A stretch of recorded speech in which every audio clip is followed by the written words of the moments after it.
Ayo cepat-cepat. Kotaknya isi dulu dong. Kotaknya isi, jangan lupa.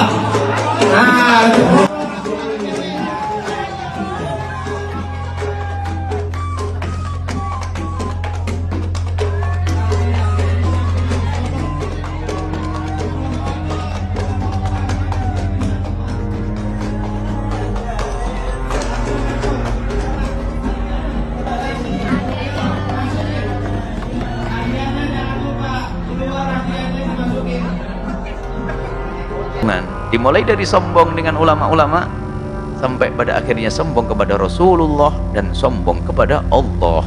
Islam ngacu hari ini ada dan berkembang di kampus-kampus, berkembang, tambah ilmu, tapi kok nggak tambah bimbingan dari Allah, insafnya bukan tambah.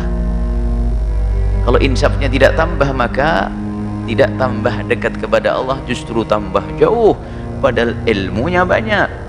Ditanya Al-Quran mungkin dia bisa menghafal, ditanya ayat hadis-hadis hukum dia bisa menghafal, ditanya hukum dia bisa menjawab, akan tapi ketahuilah ilmunya hanya di otak,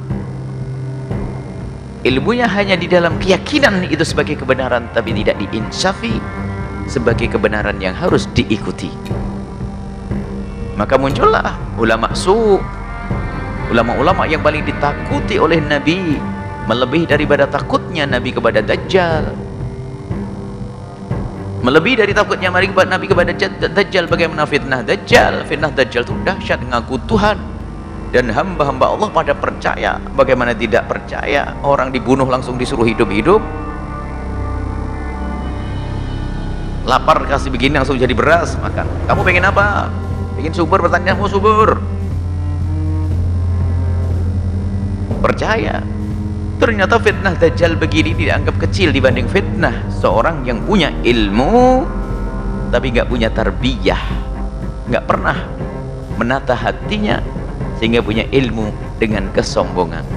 Nah, ini tingkat kesombongan ini akan berkembang kalau dibiarkan tidak diberi tarbiyah, sampai sombong, akhirnya sombong kepada syariat. Muncullah sekarang banyak orang belajar agama tapi malah jauh, merendahkan Al-Quran, merendahkan Nabi, Islam ngaco begitu.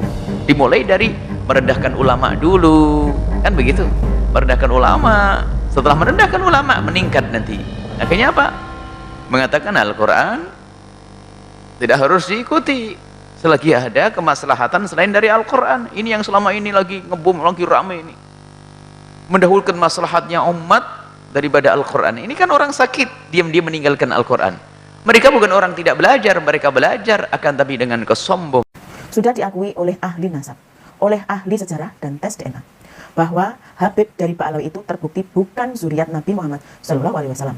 Maka marilah kita bangsa Indonesia sadar sesadar-sadarnya dengan sesungguhnya bahwa ternyata selama ini kita ini telah mereka cekoi dengan doktrin-doktrin mereka, cerita karangan bebasnya yang banyak berlandaskan pada hadis palsu. Banyak orang yang tidak menduga bahwa ternyata di kalangan ahli DNA internasional itu, di situs-situs DNA internasional itu menerangkan bahwa memang Habib dari Pak Alawi itu memang diakui sebagai pembawa DNA Yahudi.